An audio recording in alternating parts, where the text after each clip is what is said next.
What if I told you that every single day you wait for permission is another day you're choosing to stay exactly where you are? Stay with me, because by the end of this video, you'll understand why the world doesn't owe you a damn thing, and why that's the most liberating truth you'll ever hear. Here's something nobody wants to tell you, but I will. You're waiting. You're waiting for someone to notice you, to validate your ideas, to tell you it's okay to start.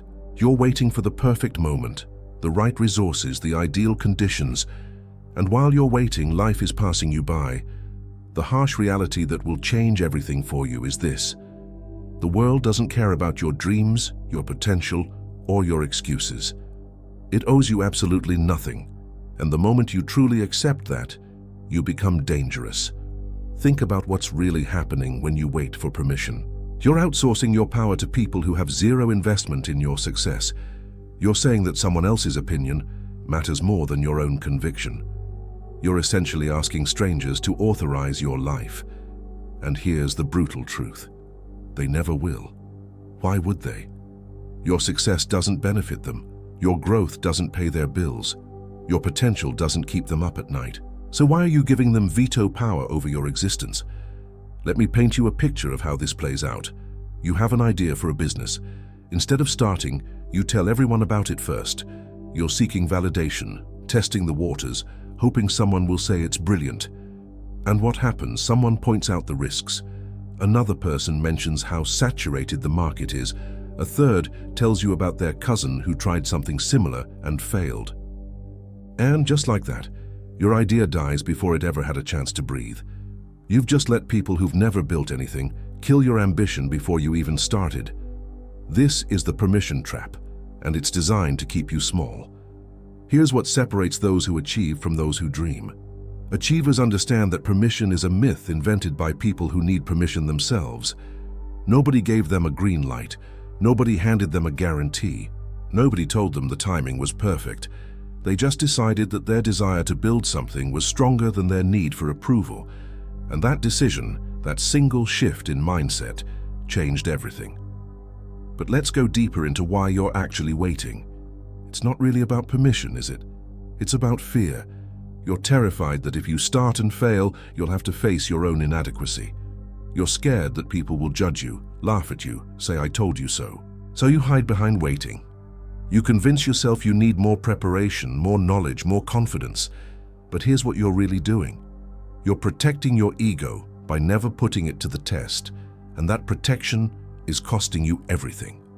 The perfect moment you're waiting for doesn't exist. It never has, and it never will. There will always be a reason not to start. Not enough money, not enough time, not enough experience, not the right connections, not the right economy, not the right season of your life. The list is endless because your brain is wired to protect you from risk, and starting anything meaningful is risky. So your mind will manufacture every possible excuse to keep you safe, comfortable, and ultimately stuck. But safety isn't living, comfort isn't growth, and waiting isn't preparation, it's procrastination dressed up as wisdom. Look at the people you admire, the entrepreneurs, the creators, the leaders. Do you think they waited until they felt ready? Do you think they had all the answers before they started? Absolutely not. They were terrified, they were unprepared, they had doubts. But they moved anyway, because they understood something fundamental. Action creates clarity. Movement generates momentum. You don't think your way into a new life, you act your way into it. Every successful person you know started before they were ready, learned while they were building, and figured it out as they went. That's not recklessness, that's how reality works. Here's the shift that needs to happen in your mind right now. Stop viewing yourself as someone who needs permission and start seeing yourself as someone who grants it. You are the authority in your own life, not your parents, not your friends, not your boss, not society. You. And the moment you internalize that, everything changes. You stop asking, "Can I do this?" and you start declaring, "I'm doing this." You stop seeking validation and you start validating yourself through action. You stop waiting for conditions to be perfect, and you start creating the conditions you need. But I know what you're thinking. What if I fail? What if people think I'm crazy? What if I waste my time and resources? Here's my response. What if you succeed? What if the people who matter respect your courage? What if the time you invest compounds into something extraordinary? But more importantly, what's the cost of not trying? What's the price of staying exactly where you are for the next 5, 10, 20 years? Because that's the real risk nobody talks about. The risk isn't in trying and failing. The risk is in never trying and spending your life wondering what could have been. Let me break down the psychology of approval seeking and why it's so destructive. When you seek permission from others, you're essentially programming yourself to be dependent. You're training your brain that external validation is required for internal action. And the more you do this, the more paralyzed you become. You'll need permission for everything. Permission to start, permission to pivot, permission to quit, permission to try again. You become a passenger in your own life, waiting for others to tell you where to go, how fast to drive, when to turn. And the people you're asking for directions, they're usually lost themselves. Here's something that will blow your mind. The people who you think have all the answers are making it up as they go along, just like everyone else. That entrepreneur you admire? They started with no clue what they were doing. That artist you follow? They posted their work terrified of judgment. That leader you respect? They took the position before they felt qualified. Nobody knows what they're doing until they're already doing it. Competence doesn't precede action, it follows it. So stop waiting to feel confident, qualified, or ready. Start, and those feelings will catch up. Now let's talk about the perfect conditions myth. You think you need the right time, the right amount of money, the right network, the right market conditions. But here's reality. When you have those things, you'll invent new requirements. You'll say, well, now I need this other thing. The goalposts will keep moving because waiting isn't about conditions, it's about identity. You've identified as someone who waits, someone who prepares, someone who's responsible. And that identity is more comfortable than the identity of someone who acts, risks, and potentially fails. But if you want different results, you need a different identity. And you don't build a new identity through thinking about it. You build it through acting differently. Here's your new operating system.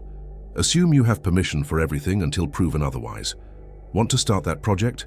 Assume you can. Want to reach out to that person? Assume it's appropriate. Want to charge more for your work? Assume you're worth it. Want to pivot your career? Assume you have the right. Most people operate from the opposite framework. They assume they can't until someone tells them they can, and that assumption creates a life of limitation, hesitation, and regret. Flip the script.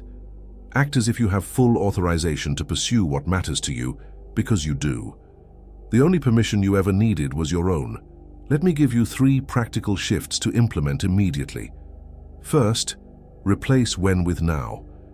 Every time you catch yourself saying, when I have more money, when I have more time, when I know more people, stop. Ask yourself, what can I do right now with what I have?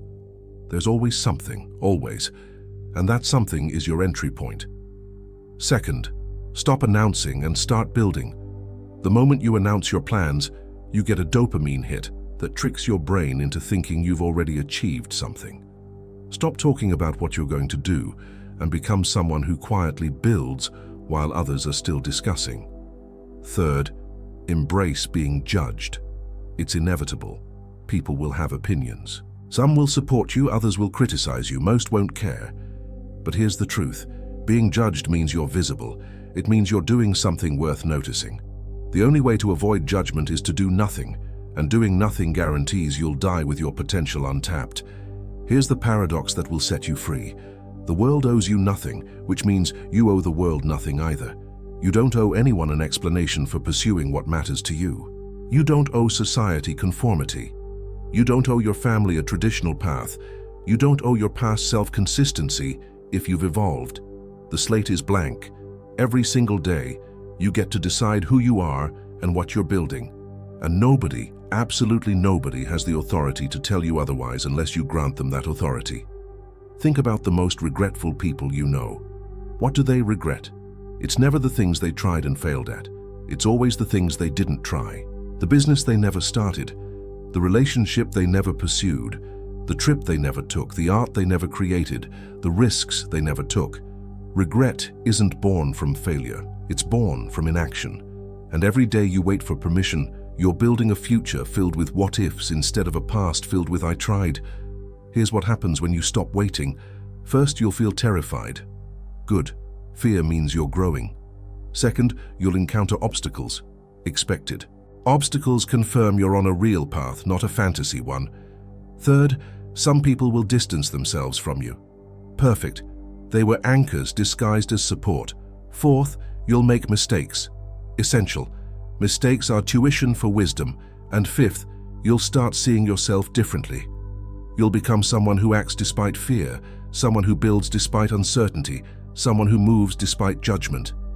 And that person is unstoppable. The world doesn't owe you success, recognition, or easy paths, but it also doesn't owe you limitations, restrictions, or predetermined outcomes.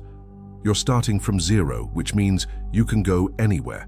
No permission required, no approval needed, no perfect moment necessary. Just you, your decision, and your willingness to act. Everything else is noise designed to keep you waiting, and you're done waiting. From this point forward, you don't ask if you can, you decide that you will. You don't wait for the right time, you make right now the right time. You don't seek permission, you grant it to yourself and you move. Remember this. Every empire started with one person deciding they didn't need permission to build. Every movement began with one individual who refused to wait for approval. Every innovation came from someone who rejected the notion that they had to follow the established path. And every extraordinary life was built by someone who understood that the world doesn't owe them anything, but also doesn't own them anything. You're free, completely free. And that freedom comes with one requirement: action. Use it before you lose it.